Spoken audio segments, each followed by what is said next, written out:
Hello, everybody. Welcome back. We got a lot of people already in the chats. We've asked you guys, how is it going? Gareth's back too. Hey, Gareth. Hello, hello. We got people doing revisions already, people writing away.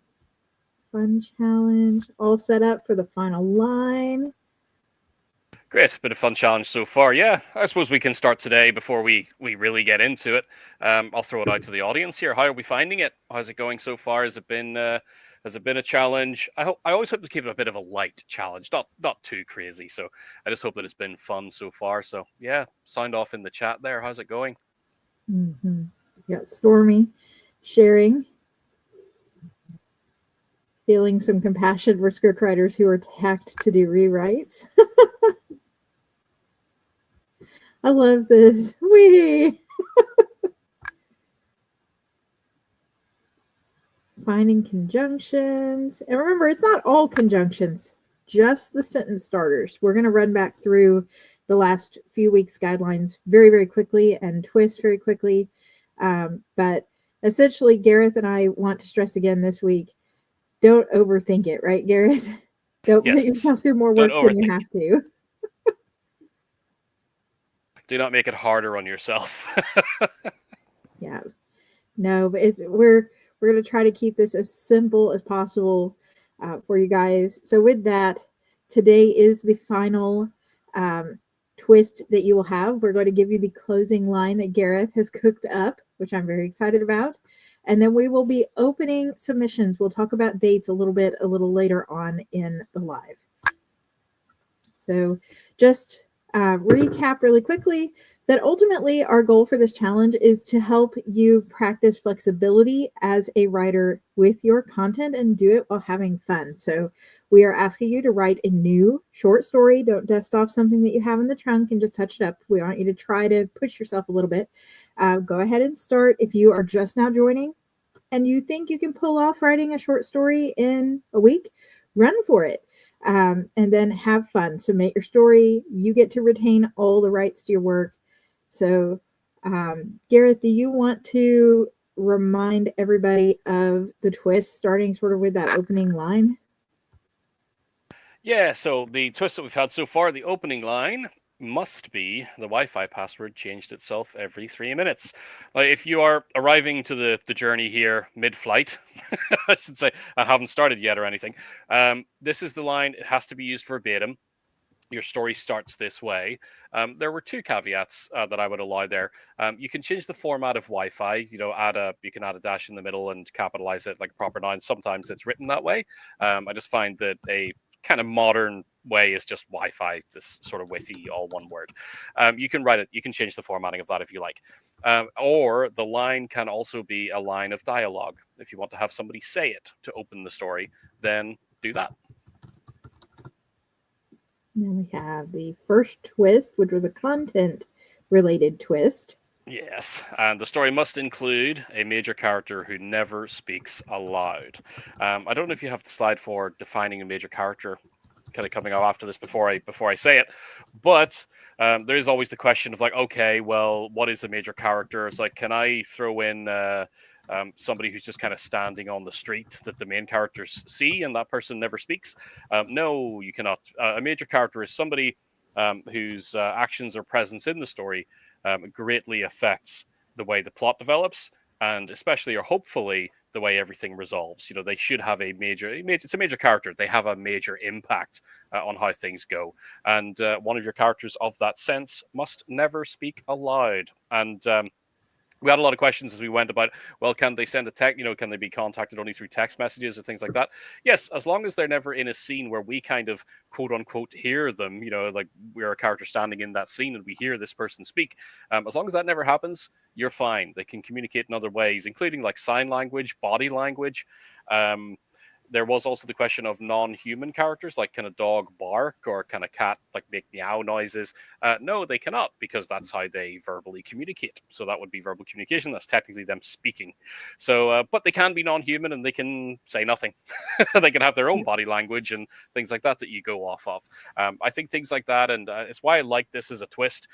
can be very fun. If somebody kind of outsourcing their thinking to the dog who's just kind of lying beside them all day, and it's like, what do you think? And he just raises an eyebrow, no noise, just raises, and they're like, you know what, you're right. They're kind of using him to make the big decisions, even though they're kind of doing it themselves. I would still consider that major. So yeah, run with it. And we had one other question, Gareth, that I remember passing your way over the last couple weeks, which was, what if your other major character is an object, sort of like that Wilson from Castaway? Yeah, I love the idea.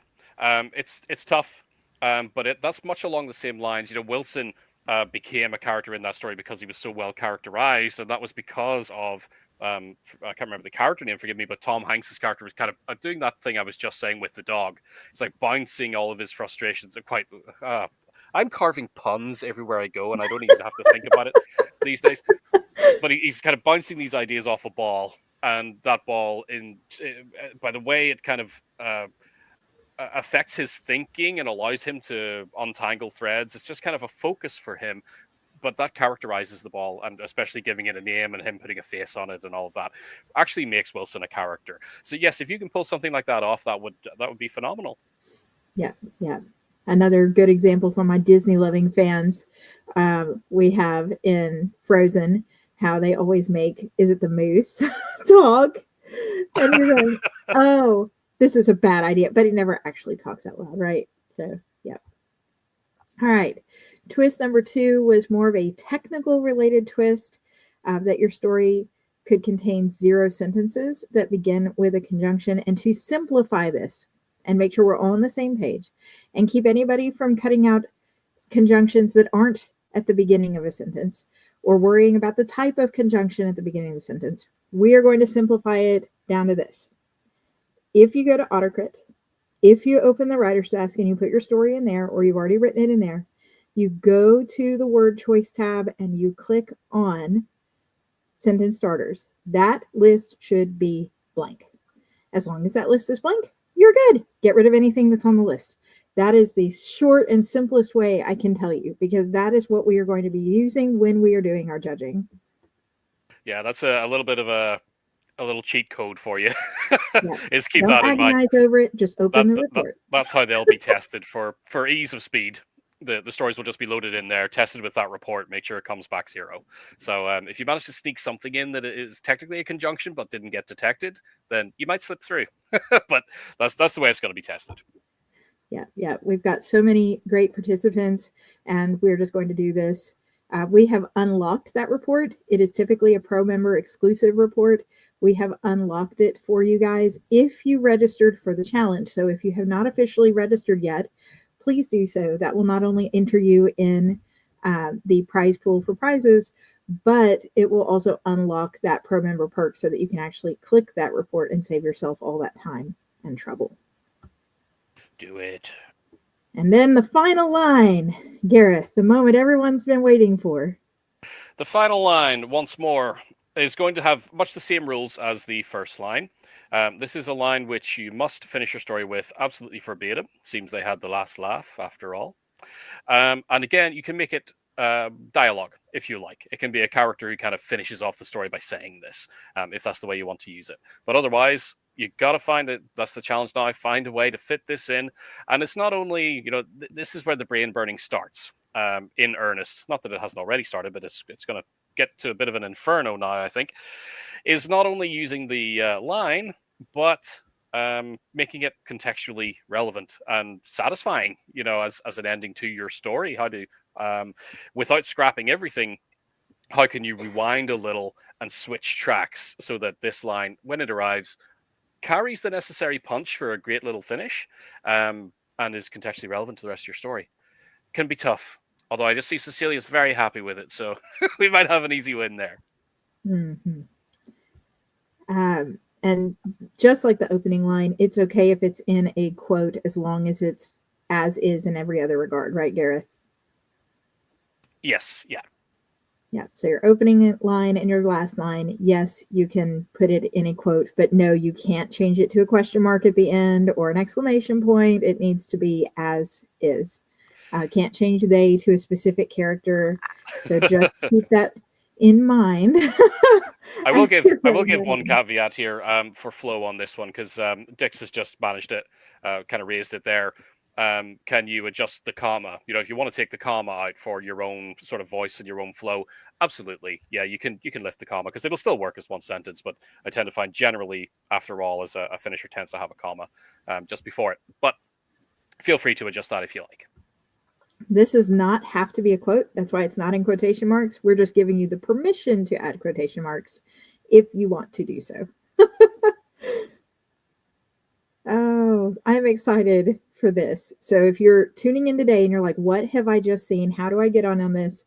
And what do I do to bring this all together? It is free to sign up for the Destination Unknown Writing Challenge here at AutoCrit. And if you think you can pull it off in a week, we are not going to discourage you at all from trying to do so. Here is the link where you can sign up. Let me bring it up on the screen for free. And the links to the kickoff, which shows the first line, everybody has to use the same first sentence, and the 2 twists, and now the final line, will all be in the description box. So that way you can click through and catch up with those other videos. Gareth, do you have any tips for people who are joining and who are going to take this on before submissions open this weekend? Well, I mean, if you are jumping in late now, you're in a bit of an advantageous position, because you kind of know where it's all going, so you won't have to adjust too much. But run with it, right? Anyway, you know, it may be a little late to kind of get the maximum thrill, so to speak, from adjusting as you go. But certainly, if everything we've laid out and gone through is sparking ideas in your mind already, write the damn story. Why not sit down and write it? Get a story that you can sell. That's the ultimate goal here, is that we're all just sitting down to write a short story, and we hope in the end that you go forth and sell it. Now, one little bit of advice I would give here too is follow through with the story here in terms of the challenge parameters, especially if you're going to submit. You know, when we open for things at the weekend, if you're going to submit for the grand prize consideration, make sure it adheres to all the rules. But remember, once the challenge is over, you can go back to that story, and if you love what you've done, but there's just a few things that, like, the twists have made you kind of go in a little bit of an area that you would do differently, rewrite it. You know, fix it up into a final form that you are 100% happy with, and again, go forth and sell it. That's ultimately what you want to do, is just have a new piece under your belt.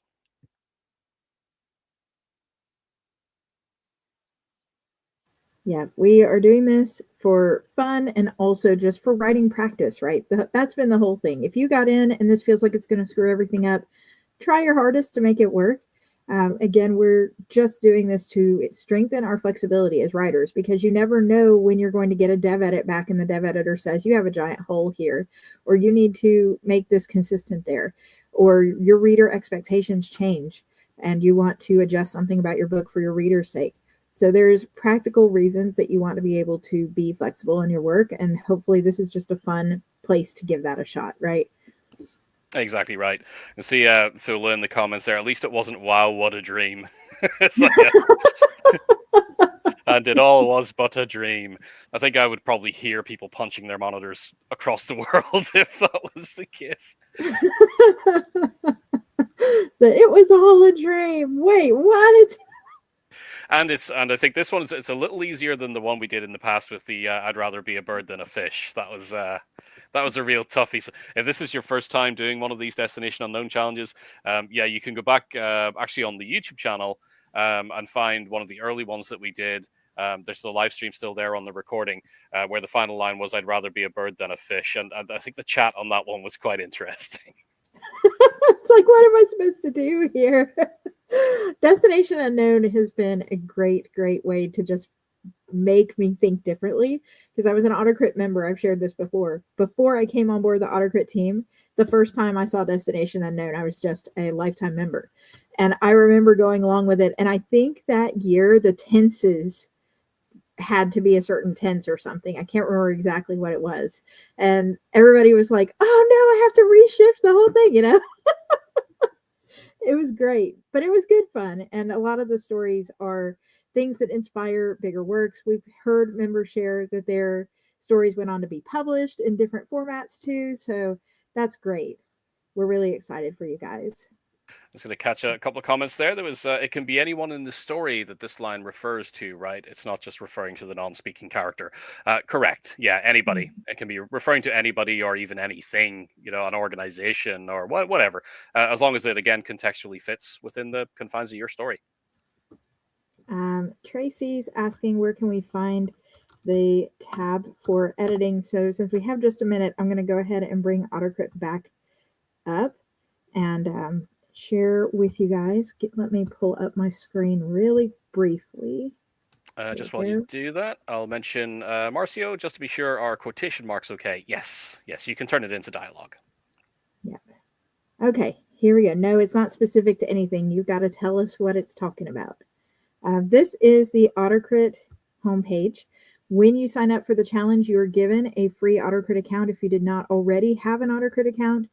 And from here, you're going to click on the writer's desk on the left-hand side. Now, our lives are not just lifetime. Our pro members and free members, we have something brand new launching today at 2 p.m. That's what this big tab is for. So just a little drop there that right after this, if you want to see a brand new feature, unlike anything AutoCrit's ever rolled out, come join us. But for the challenge, click on Writer's Desk and then go to blank document if you have not already written your story to copy and paste it in or to start writing it. Or you can upload it as long as it's an unformatted image-free file using a docx, .rtf, or .txt. So once you are in here, and actually I should probably open one that actually has some words in it, right? So once your file is in the system, go to the word choice tab. This is where you're going to find the sentence starters report that is looking for initial conjunctions. There cannot be any initial conjunctions in your story in order for it to qualify for this challenge. Now, typically, yes, books and stories have initial conjunctions. And the great thing about this report is it will show you how many you have versus how many a reader would expect to see in a story that size. So typically a horror would have 12.4% of a 100,000 word novel. Sentences that start with conjunctions, only 6.7 of mine do. But for the challenge, this is obviously way too big to be a short story for the challenge, right? But for the challenge, there should be nothing on this list. This list should be blank. So you can start clicking through these and just getting rid of your initial sentence starters that are conjunctions. And if, but, when, and rework your sentence, cut them off if it's unnecessary. We have a whole video about that from last week's live. So if you would like to go back and watch that replay, it goes through those instructions in detail. Any parting thoughts there, Gareth? No, I think it's fairly straightforward. I can see, yeah, people have seen it. Awesome.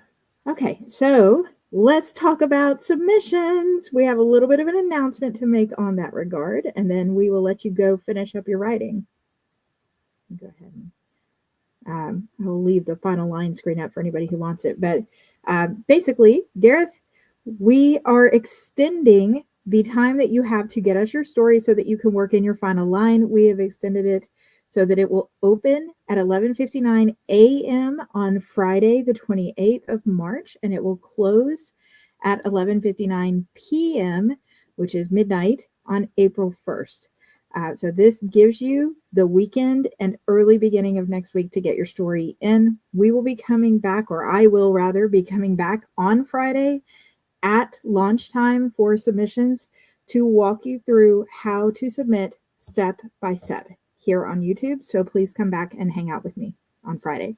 But we will then be judging and announcing the winners on April 8th, right, Gareth? Yes, we're going to push it forward to April 8th. Just some circumstantial changes here. Wouldn't be quick enough to get them all because we expect a lot here. So yeah, we've got a little bit of extra time. I can see Buck mentioning, is the 4,000 words a hard and fast limit? It's not, no. There's really no upper limit. I just kind of put it around that area for ease of sales. I mentioned we hope you sell the stories. If you want to turn it into, if it starts really sort of getting away from you or becoming something bigger, there's absolutely nothing wrong with taking it after the challenge and turning it into a novella or a novel, like if there's enough meat on the bone there. But otherwise, for short stories within the short story market, I tend to see that they'll mostly cap out around 7,500 words. 5K is a little more common, but a lot of the time the sweet point is around 3,500, 4,000. So that's just guidance, really. And I will be on at 12 p.m. Eastern here on Friday, which is right when that portal opens, to walk you guys step by step through how to do it. The replay will stay up as well. So if you are not free on Friday at 12, you can come watch the replay for the step-by-step submission instructions. Yes, there is a minimum limit. Let me go back here. So minimum of 2,000 words. There's no maximum. If you're aiming for short story, you're looking at about 3,500 to 4,000, somewhere in that range. It can be any genre as long as all the twists and the required first and last line are used. Yeah, that's something we forgot to mention, I think, last week as well, is just stressing that it's entirely genre agnostic. Whatever you can make these work within the confines of, go for it. We want you to be creative. Yeah. Catching up on your questions. Yes, all of our times are Eastern time. So it will open at 11:59 a.m. Eastern time, even though Gareth is on the other side of the pond. And then we will close at 11:59 p.m. Eastern time on April 1st. This is one of the longest submission periods I've seen for one of our challenges. So that way you've got pretty much half day Friday, all day Saturday, all day Sunday, all day Monday, and all day Tuesday. 4.5 days to wrap up and get it in. And while we don't really have editing as something that we're requiring, it never hurts, instead of rushing to get it through at the second it opens, or waiting till the last minute and rushing it to completion. If you finish it up Friday or Saturday, let it rest and then look back over it for glaring typos and stuff like that, right? So, good advice. All right. Again, so someone asked if I could bring this up on the screen. I'm going to go ahead and type it out. Submissions open at 11:59 a.m. Eastern time on Friday, 28th. And then submissions close at 11:59 p.m. on Tuesday, April 1st. No joke. We mean it. If you try to submit later than that, it will not go through. So make sure you get it in by then. This will be a blind judging. I won't tell Gareth who submitted which stories. Not that I ever play favorites. Yes, you do have to have it in by the end of the day on April 1st. You can submit it early. You don't have to wait till then, but it does have to be in then. All right. Any other questions? Anything, parting thoughts you have as we go into the last week, Gareth? No, have at it. Really, that's about it. It's time for the fingers to start, well, the brain to start burning and the fingers to burn and get it done for the weekend. And like Catherine said, ultimately you will have submissions only open on Friday. You will have until Tuesday. So if you need to take a little time to think about it, do so, because you obviously want to write the best story possible. Just think about how these things fold in. But otherwise, get cracking. Yeah. And I did see any ideas of submissions. You guys, if you go look at the Start Strong Challenge that wrapped up in January, or Cupid's Gone Rogue Challenge that wrapped up on in February on our YouTube, there will be submission instructions there. And this is going to be very similar. We don't ask for a whole lot for these small challenges. Basically, that it's going to be a readable font and that it is submitted through your AutoCrit writer's desk, and we'll help you walk through that on Friday. Yeah, I can see Michael asking a question there, general outline of what the submission process, anything needed in addition to AutoCrit software. No, you'll actually submit it through the AutoCrit writer's desk where Catherine was just running the reports. There'll be a button at the side that you just click and it submits, sends it right over to us. It's very easy for us to catch it that way. And we will not be emailing you guys reminders. There's a lot of people on, and not everybody wants to be hounded with reminders every hour or anything like that. So please do add the reminder to your phone. If you're worried that you're going to miss it, Add yourself a reminder for Saturday, add yourself a reminder for Sunday, add yourself a reminder for Monday. We might do one final email just reminding everybody that the challenge is coming to a close, but we will not be hounding you guys. You haven't submitted yet. You haven't submitted yet. Please make your reminders for when you plan to submit and work that around your schedule. All right, everybody. Good luck. We look forward to seeing your story. Have fun and take care. Bye, Lovely. everyone. Happy writing.